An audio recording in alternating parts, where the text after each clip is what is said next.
Bonjour à toutes et à tous et bienvenue dans ce nouveau point météo qui va être consacré à la tempête Eowyn, une bombe météorologique historique qui va concerner l'Europe de l'Ouest, plus particulièrement les îles britanniques.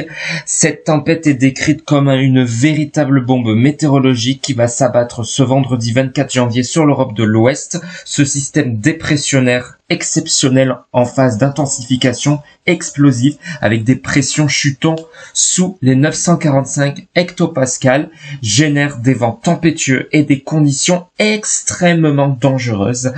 D'ailleurs, l'Irlande et le Royaume-Uni sont en première ligne face à ce phénomène inédit, tandis que la France subira des conséquences modérées, mais tout de même significatives. À l'heure que je vous parle, on voit que cette tempête s'approche des côtes irlandaises et les vents pourraient être tempétueux. Voilà, où on attend des pointes à 200 km/h. Alors c'est pas commun. Alors effectivement, les îles britanniques sont une région habituée aux tempêtes, mais là il faut remonter à 2023, donc à l'année dernière, pour avoir une tempête aussi puissante. C'était la tempête Ciarán, on se rappelle, en 2023, qui avait occasionné de gros dégâts en Europe. Avec un lourd bilan humain, on avait comptabilisé une vingtaine de décès. Et cette tempête est à surveiller de très près, surtout notamment pour les dégâts matériels et aussi humains, puisque cette tempête pourrait frapper de plein fouet l'Irlande pour cette journée donc de vendredi, avec vraiment une énorme inquiétude quant à ce qui va réellement se produire sur ces régions. Avec, regardez, dans la nuit, donc déjà demain matin, alors à l'heure dont la vidéo sera publiée, elle sera donc publiée à 10h du matin. Là, je tourne cette vidéo hier soir. Donc actuellement, à l'heure où la vidéo sera publiée, l'Irlande et le Royaume-Uni seront confrontés de plein fouet par cette tempête. Donc une énorme prudence est de mise pour ces régions. Surtout que les agences météorologiques ont émis des alertes rouges signalant un danger imminent. En Irlande, les rafales atteignent actuellement les 150 km/h sur les côtes atlantiques, accompagnées de vagues gigantesques dépassant 12 mètres. Facilement. 12 mètres, on regarde là. Ouais, 10 mètres, mais ça peut aller jusqu'à 12 mètres. L'alerte rouge est entrée en vigueur de 2h à 10h du matin. Donc, à l'heure dont je vous sors la vidéo, la vigilance rouge va être levée. Donc, on a eu des perturbations majeures sur possiblement peut-être sur les infrastructures. On ne sait pas à l'heure actuelle s'il y a réellement des dégâts. Mais voilà, une situation chaotique qui concerne donc l'Irlande. Même cela a aussi un impact sur les transports et le réseau électrique. En Irlande du Nord, c'est la première alerte rouge depuis 2011, avec des vents dépassant 130 km/h dans les régions côtières et les vallées exposées. L'alerte est active dès 7h du matin, heure locale. Et en Écosse et pour le nord de l'Angleterre, de violentes rafales frôlent les 140 km/h, accompagnées de fortes pluies, de conditions maritimes extrêmement agitées. Donc vraiment une situation chaotique qui s'impose sur les îles britanniques, avec beaucoup de pluie. Notamment en Irlande, sous cette tempête, on a vraiment des cumuls qui dépassent les 50 mm de pluie, donc vraiment une situation particulièrement explosive. Alors vous allez me dire, qu'en est-il de la France? Eh bien, bien que la France ne soit pas directement dans la trajectoire principale de la tempête, les régions du nord-ouest ressentiront ces effets résiduels dès la mi-journée.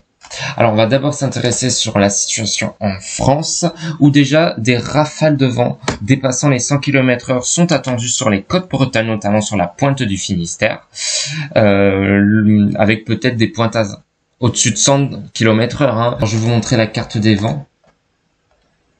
Vous voyez que ce matin, on a eu des pointes, voilà, non loin de 100 km/h, mais c'est vraiment pas comparable avec ce qui se passe réellement sur les îles britanniques, où là on dépasse largement les 150 km/h, même voire les 200. Vous voyez qu'après, voilà, une fois que la tempête sera passée, on va avoir un front instable sur le pays, donc on aura encore un coup de vent avec des rafales proches des 90 km/h sur la façade atlantique.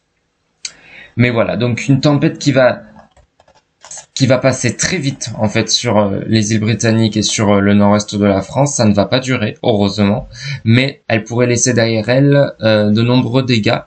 Donc une situation à suivre vraiment de très près. Surtout que, regardant en France pour dimanche, on pourra avoir un nouveau coup de vent sur la Bretagne. Je vais en parler juste après, avec encore une fois de situation instable et qui devrait nous concerner. Donc pour ce matin, alors je vous parle, donc on a des rafales aussi qui dépassent les 80 km/h sur les Hauts-de-France et l'Île-de-France, des pluies qui sont soutenues, hein, d'accord. Donc les fronts associés à Eowyn donc provoquent des précipitations importantes, avec des cumuls de 20 à 40 mm localement dans le nord-ouest du pays, on le voit bien hein, sur cette carte. Ces pluies seront accompagnées de bourrasques, renforçant les risques peut-être d'inondations localisées. Une mer donc qui est particulièrement agitée, hein, donc les conditions maritimes resteront dangereuses avec des vagues dépassant 8 à 10 mètres donc sur les îles britanniques. Il y aura aussi un impact peut-être sur les côtes de la Manche, on va voir ça. Voilà, sur la pointe du Finistère, on pourrait dépasser les 4 mètres. Voilà, mais bon, ça sera vraiment pas comparable avec ce qui va vraiment se produire en Irlande, où là, vous voyez, ça dépasse largement les 10 mètres. Une situation vraiment extrême. Donc, pourquoi cette bombe météorologique? Pourquoi cette intensité? Eh ben, c'est très simple à comprendre. La puissance inédite d'Eowyn s'explique par un jet stream surpuissant. J'en avais parlé lors du précédent bulletin. On va revoir vite fait la carte du jet stream pour voir un peu la vitesse donc des courants. Et on voit que les îles britanniques sont en ligne de mire hein, de ce courant jet stream. C'est pour ça que la tempête est vraiment très creuse. Donc la puissance inédite de cette tempête s'explique par un jet stream surpuissant avec des vents de plus de 300 km/h en altitude. Voilà, hein, ça c'est pour vous montrer la dangerosité de ce phénomène, favorisant donc le creusement explosif de cette dépression, l'énergie générée par le différentiel thermique entre la vague de froid historique dont les États-Unis ont connu ces derniers jours, et que même ça se poursuit actuellement avec encore une fois des records de froid, de la neige jusqu'en Floride, une situation vraiment atypique. Même on appelle ça la vague de froid du siècle parce que ça fait depuis 80 ans qu'il n'a pas fait aussi froid aux États-Unis. Donc l'énergie générée par cette vague de froid américaine et l'air plus doux de l'Atlantique contribuent également à l'intensité du phénomène. D'où cette tempête puissante. On voit que la dépression est vraiment très creuse. Regardez, c'est descendu jusqu'à 945 hectopascales. Ça n'arrive pas souvent, je le dis bien, même pour des dépressions nordiques, c'est extrêmement rare. C'est pour vous montrer la dangerosité de ce phénomène. Donc petit à petit, cette tempête va perdre son intensité et devrait s'évacuer vers la Norvège.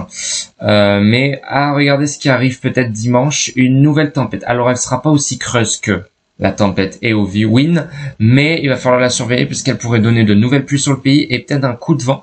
Celle-ci aussi pourrait concerner les îles britanniques. Décidément, la situation chez eux est vraiment instable. Il n'y a pas de répit en fait. Hein. C'est vraiment des perturbations continues avec donc une succession de tempêtes.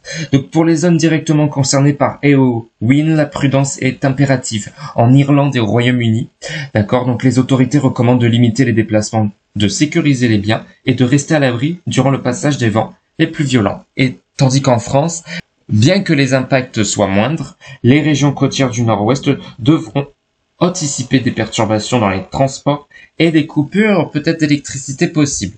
Je dis bien possiblement. Ça dépend si par exemple le vent est plus fort que prévu. Les usagers de la route sont invités à la vigilance, notamment en raison de la pluie et des rafales.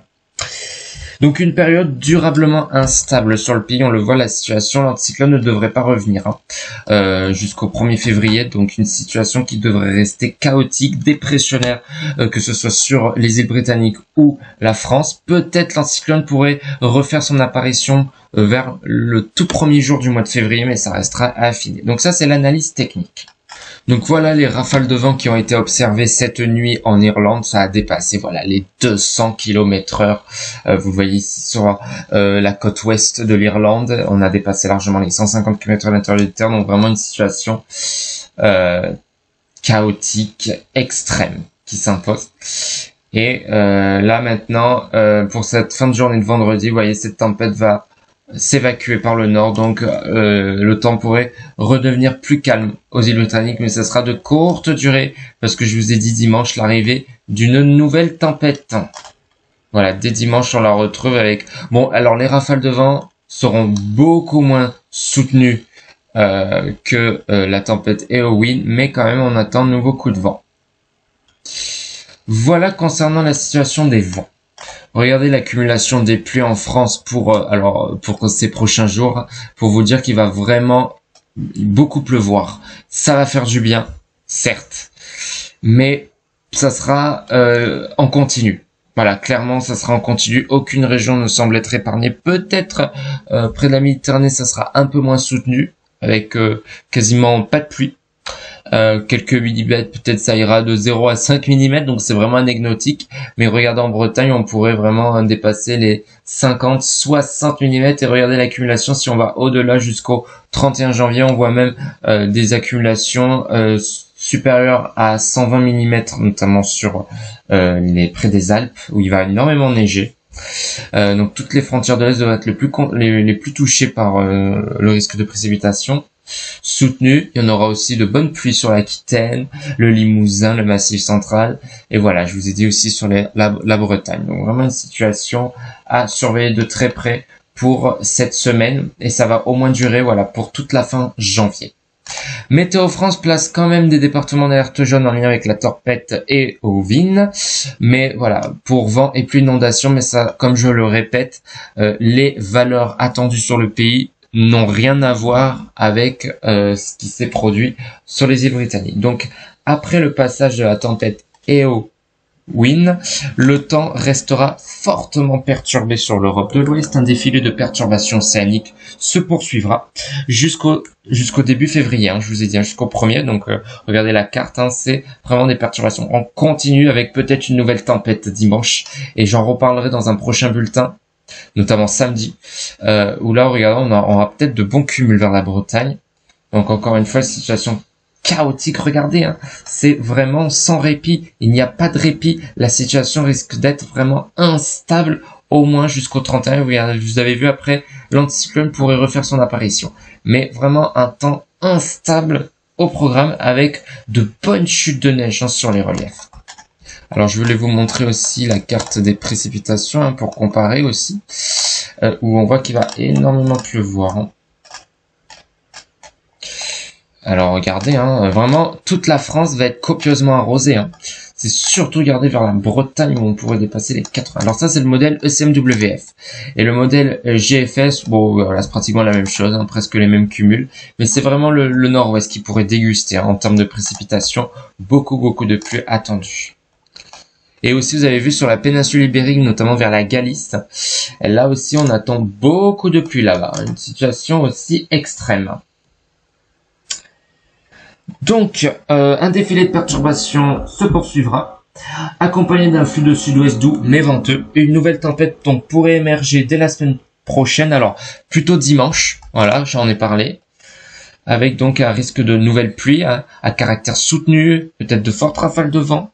Celle-ci pourrait plus concerner la France et aussi un peu les îles Britanniques, mais plus la France en termes de précipitation. Donc voilà. Mais attention, un suivi attentif des modèles est nécessaire parce qu'il peut se passer encore, il peut y avoir des changements.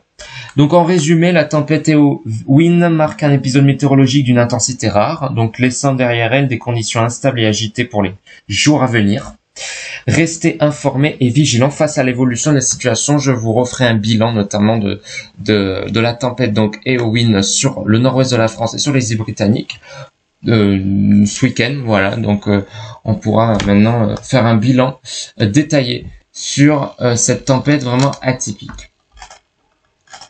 Avant de clôturer ce bulletin, on va s'intéresser aux températures pour la France. Alors, Sans surprise, ça sera sous une relative douceur, hein, malgré la tempête, le vent et la pluie. Donc, il neigera uniquement en montagne. Voilà, on n'attend pas de... Ah oui, alors je voulais vous montrer aussi.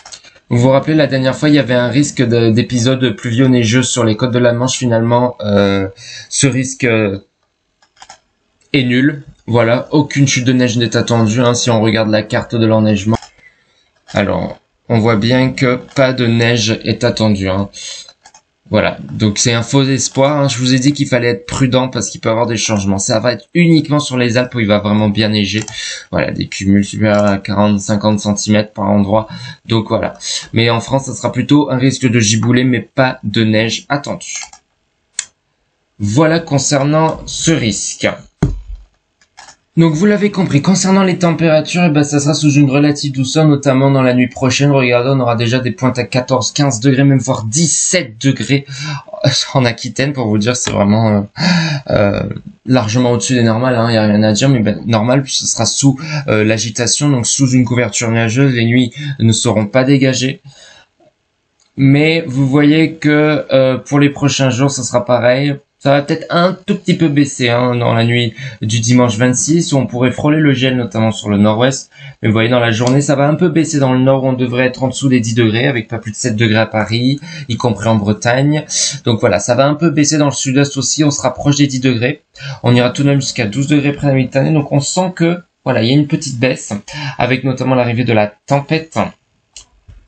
Pour lundi, vous voyez, c'est de courte durée puisqu'on pourra avoir une nouvelle perturbation qui devrait arriver avec un redout généralisé, des températures supérieures à 10 degrés, au nord comme au sud. On pourrait même aller jusqu'à 18 degrés, notamment près de Perpignan, 16 degrés en Aquitaine, 15 degrés près de la Méditerranée. Voilà, dans le centre-ouest, ça sera compris entre 9 et 12 degrés. Voilà, donc vraiment partout, des températures qui seront au-dessus des normales. Et vous voyez, par moment, en fait, ça va être une alternance entre période de douceur et période de fraîcheur. Vous voyez, ça va vraiment fluctuer. C'est pour ça que vraiment la situation météorologique est particulièrement instable sur le pays, hein, pour ces prochains jours. Mais bon, j'en reparlerai des températures parce que ça peut encore changer. Parce que vous voyez, comme la situation est encore très chaotique en ce moment, il peut encore avoir des fluctuations en termes de valeur. Donc voilà, je préfère rester prudent, mais dans l'ensemble, les températures devraient être de saison. Voilà, avec peut-être par moment un léger redout, mais qui devrait être très temporaire. Voilà. Et peut-être par la suite, vous avez vu vers le 1er février, et oui, comme il va avoir le retour d'anticyclone, ça sera peut-être le retour du gel. Donc il va falloir confirmer ça au-delà. Mais j'en reparlerai parce que regardez, c'est encore incertain, on pourrait encore avoir de la douceur, donc c'est une tendance qui reste affinée.